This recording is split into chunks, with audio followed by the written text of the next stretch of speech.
So you guys know how much I love Dan the Dan. Well, I don't. Anyways, आज की इस video में हम लोग ड्रॉ करने वाले हैं डैन द डैन सीरीज का मोस्ट आइकॉनिक कैरेक्टर नेम्ड ओकारुन। हमेशा की तरह एनीमे कैरेक्टर्स को बनाने के लिए एक सर्कल से ही स्टार्ट करेंगे, बट इसमें भी एक ट्विस्ट होगा। मैं इसे वैसा नहीं ड्रॉ करूँगा जैसे इसने आपने सीरीज में देखा है। मैं इसमें कुछ अपना अलग सा भी पर्सनल चीज़ें ऐड करूँगा, लाइक एक अलग पर्सनल टच, जिससे ये ओकारुन जैसा तो लगेगा बट ये फिर भी कुछ अलग लगेगा, राइट। चलो देखते हैं। सो यहाँ पे मान लो इस तरीके से सर्कल के बाद आप क्रॉस दे सकते हो सर्कल को, एंड ट्राई करना कि जो ये क्रॉस दे रहे हो ये सर्कल के सेंटर पॉइंट को इंटरसेक्ट करें। आप चाहो तो सर्कल बनाने के लिए कंपास का भी यूज़ कर सकते हो, एंड ये लाइंस खींचने के लिए आप स्केल का भी यूज़ कर सकते हो। मैं थोड़ा ज़्यादा ट्रेंड हूँ तो मैं नहीं करूँगा, जोक से पार्ट। अब मैं यहाँ पे जजमेंट लूँगा कि यहाँ पर माउथ होगा, यहाँ पर चिन होगा। इस तरीके से हम लोग एक बेसिक गाइडलाइन या फिर एक बेसिक स्ट्रक्चर को तैयार करते हैं बिफोर डिज़ाइनिंग एनी कैरेक्टर। इसे आप लोग इस तरीके से समझ सकते हो कि जब कपड़े बनाने होते हैं ना किसी को, जब एक दर्जी कपड़े सिलता है तो कपड़े सिलने से पहले वो मेजरमेंट्स लेता है हर चीज़ की, कि कमर कितनी है, छाती कितनी है ना। मेजरमेंट्स लेता है, फिर उसके बाद वो उन मेजरमेंट्स का यूज़ करके या फिर उनके अकॉर्डिंगली अपने कपड़े को सिलता है ना। Same with the art. जब भी हम लोग ड्रॉ करने की कोशिश करेंगे या फिर कुछ भी डिज़ाइन करेंगे तो उससे पहले हम एक बेसिक सेट ऑफ गाइडलाइंस बनाते हैं यूजिंग लाइंस और सर्कल्स और शेप्स, जिससे हम लोग एक मेजरमेंट लेते हैं अपनी रेफरेंसेस का कि कौन सी चीज़ कहाँ पर है या फिर कितनी जगह कितना स्पेस कैप्चर कर रही है ना। वंस एक बार ये गाइडलाइंस बन के तैयार हो जाए ना, उसके बाद हम लोग उसमें डिटेलिंग ऐड करना स्टार्ट कर सकते हैं, जैसा मैं अभी कर रहा हूँ। एंड क्योंकि मैंने यहाँ पे सारी बेसिक गाइडलाइंस पहले से ही ऐड की हुई थी प्रॉपोर्शंस एंड जजमेंट्स के थ्रू, तो मुझे यहाँ पे ज़्यादा प्रॉब्लम नहीं होगी जब मैं डिटेल्स ऐड करूँगा या फिर जब मैं इसे फिनिशिंग टच दूँगा, है ना। एनीवेज गाइस, जब भी आप इस ड्रॉ कर रहे होगे तो इस बात का स्पेसिफिकली ध्यान रखना कि आइज़ का एक्सप्रेशन गलती से भी गलत मत बना देना, बिकॉज एनीमे कैरेक्टर्स में ना एक चीज़ बहुत ज़्यादा मैटर करती है कि एक्सप्रेशन क्या है। एंड बहुत सारे आर्टिस्ट को स्ट्रगल्स भी यही चीज़ में होता है कि एक्सप्रेशंस को कैसे कैप्चर करें। तो एक्सप्रेशन को कैप्चर करने के लिए एक बहुत ही सिंपल सी ट्रिक है। आपको बस सिंपली फोकस करना है कि आंखें कैसी हैं, आईब्रोज कैसी हैं और माउथ कैसा है। सिर्फ ये आइज़ और माउथ, ये दो चीज़ें आपको ऑलमोस्ट 80% ऑफ एक्सप्रेशन उस कैरेक्टर का कैप्चर करके दे देंगे।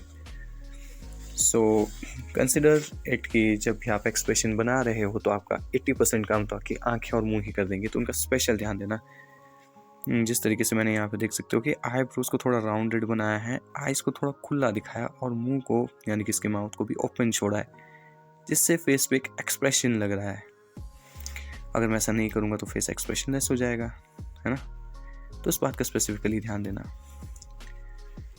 एंड जब एक बारी आपका ये सब आँखों में डिटेलिंग हो जाए तो उसके बाद आप फिर हेयर्स बनाना स्टार्ट कर सकते हैं। बट हेयर्स को बनाने के लिए भी पहले एक जजमेंटल लाइन आपको खींचनी होगी, एक सिंपल सी गाइडलाइन जो आपको गाइड करेगी कि बाल यहाँ से यहाँ तक इतने ही ड्रॉ हुए हैं और इतने एरिया के अंदर ही इसके सारे बाल बनेंगे। ओके, इस तरह मैंने यहाँ पे लाइन खींची, उसके बाद अब मैंने यहाँ पे हेयर ड्रॉस किए, जैसा कि आप देख सकते हैं। तो अब मेरे कैरेक्टर का फेस रेडी है ना। नाउ अब इसमें कुछ और भी चीज़ें ऐड करेंगे, जैसे इसकी नेक हो गई, इसकी हल्की सी बॉडी हो गई, उससे हम लोग ऐड करने की कोशिश करेंगे। क्यों ऐड करने की कोशिश करेंगे? बिकॉज मैं सिंपली ऐड करना चाहता हूँ, इसीलिए करेंगे। रिमेंबर मैंने कहा था वीडियो के स्टार्ट में कि मैं इसे अपना पर्सनलाइज टच देना चाहता हूँ, तो यप। एंड ये कुछ इस तरीके से बनकर तैयार तो हो चुका है। जैसा कि आप लोग देख सकते हो यहाँ पे फेस में एक एक्सप्रेशन भी आ रहा है, एंड क्योंकि मैंने गाइडलाइंस का सहारा लिया है और प्रोपोर्शंस को सही पहले से ही कर रखा है, तो मुझे ज़्यादा प्रॉब्लम फेस यहाँ पर नहीं करनी पड़ रही है। So always remember guys, basic structure and guidelines and proportions are really important before you can draw anything. Okay, मैं इस बात का भी बहुत बड़ा बिलीवर हूँ कि the best creations comes from making mistakes and learning from them. So मैं कभी भी नई चीज़ें ट्राई करने से घबराता नहीं हूँ, और तुम्हें भी नहीं घबराना चाहिए, बिकॉज नई चीज़ें ट्राई करना ही आर्ट को क्रिएटिव बनाता है। एंड अगर तुम लोग नई चीज़ें ट्राई नहीं कर रहे हो तो you are not going to enjoy it, तुम्हें मज़ा ही नहीं आएगा। फिर ड्राइंग है यार, ये मैथ थोड़ी ना है जो नई चीज़ें नहीं आ सकती। सो इसे बोरिंग मत करो, इसका पूरा एंजॉय लो, नई चीज़ें ट्राई करो और देखो क्या काम कर रहा है और क्या नहीं कर रहा है। सो जैसा कि आप लोग यहाँ पर देख सकते हो कि ये ऑलमोस्ट डन है। अब मैं इसे इतना ही छोड़ूंगा, इतना ही अच्छा लग रहा है। So let's start now with the final touch, inking और शेडिंग। तो इंक करना तो बहुत ही ज़्यादा आसान बात है, तो आप किसी भी चीज़ से कर सकते हो। एंड यहाँ पर जितने भी मटेरियल यूज़ हुए हैं वो है आपका एक पेंसिल, एक इरेज़र, शार्पनर एंड एक पेन और पेपर ऑफ कोर्स। तो यही सारी चीज़ें आपको यूज़ करनी है, जो कि इतनी मुश्किल भी नहीं है हासिल करना। ये आपके घर के किसी भी कोने में पड़ी होगी, बस उठो और प्रैक्टिस करो, बनाना शुरू करो। अब देख सकते हो कि जब मैं फाइनल इंकिंग भी कर रहा हूँ ना, तो मैं बिल्कुल उसी तरीके से पेन इंक नहीं कर रहा हूँ कि लाइक जैसे मैंने बिल्कुल पेंसिल से किया हुआ है। मैं इस फाइनल टच में भी जो फीचर्स है ना, उन्हें शार्पली ड्रॉ कर रहा हूँ। अगर तुम ध्यान से देखोगे तो तुम्हें पता चलेगा कि फाइनल टच में भी मैं कुछ चेंजेस अपने हिसाब से कर रहा हूँ, बिकॉज आई स्टिल थिंक कि मैं इसे अभी भी थोड़ा अपग्रेड कर सकता हूँ। और इस चीज़ को तुम लोग भी कर सकते हो, बिकॉज ज़रूरी नहीं है कि तुम लोगों ने पेंसिल तक बना दिया तो इंकिंग वैसे ही कर दो जैसे वो करनी चाहिए।